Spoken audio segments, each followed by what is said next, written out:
ធំមានភ្នំសនតុងខេត្តកំពង់ធំមានភ្នំសនតុងមានសម្បូរព្រៃកុងប្រាសាទដូនតាកំពង់ស្ពឺល្បាញល្បីមានទាំងភ្នំខ្នងផ្សាកំពង់ស្ពឺល្បាញល្បីមានទាំងភ្នំខ្នងផ្សាឆ្នេរកែសែនល្អអស្ចារ្យទេសចរត្រៀបត្រាហូរហើយ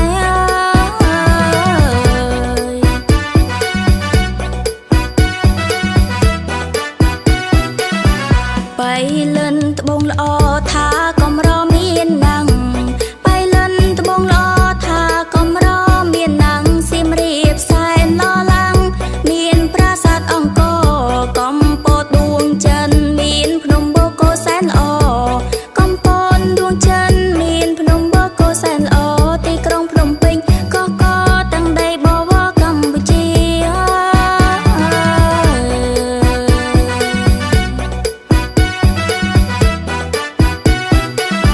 ស្ទឹងត្រែងព្រះវិហារគឺជាទីមនោរម្យស្ទឹងត្រែងព្រះវិហារគឺជាទីមនោរម្យមណ្ឌលគិរីសុខុមសម្បូរព្រៃភ្នំប្រឹងសា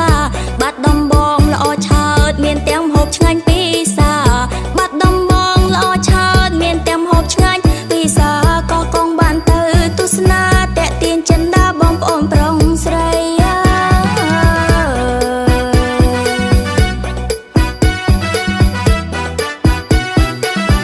ក្រចេងសម្បូរផ្សោតថាជាប់មាត់ស្ទឹងត្រែងក្រចេងសម្បូរផ្សោតថាជាប់មាត់ស្ទឹងត្រែងឧត្តរមានជ័យព្រៃវែងសំរងសែនល្អឯងកំពង់សោមនៅឆ្ងាយអគារតូចធំច្រើនអាណែងកំពង់សោមនៅឆ្ងាយអគារតូចធំច្រើនអាណែងបន្ទាយមានជ័យល្អប្លែកស្វែងរៀងក៏ភ្នែកនៅក្នុងចិនណា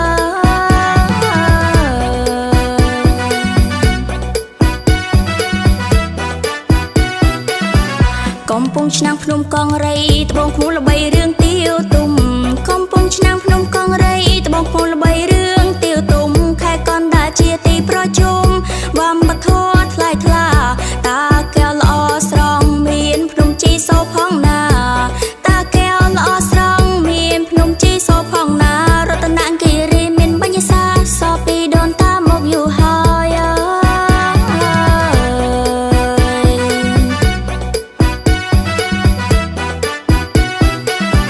ខេត្តកំពង់ចាមមានស្ពានគីសូណាខេត្តកំពង់ចាមមានស្ពានគីសូណាគិរីរំសែនអស្ចារ្យទេសចរហូរហើយពោធិ៍៍សាត់ល្បាញល្បីប្រវត្តិទាំងដីជាតិខ្មែរពោធិ៍៍សាត់ល្បាញល្បីប្រវត្តិទាំងដីជាតិខ្មែរលោកតាឃ្លាំងមឿងពូកែយើងត្រូវតែដឹង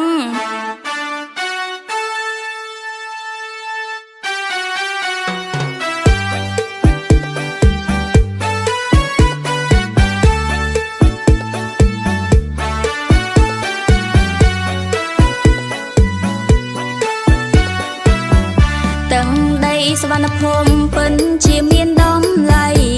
ទាំងដីសវណ្ណភូមិពិនជាមានតម្លៃខ្មែរមានវប្បធម៌ប្រពៃចាប់បីត្រកខ្លុយដូនតាបេះដូងកម្ពុជាមានអក្សរជាតិភាសាបេះដូងកម្ពុជាមានអក្សរជាតិភាសាដូច្នេះយើងត្រូវរក្សាពូជពងសាវតាជាមជ័រ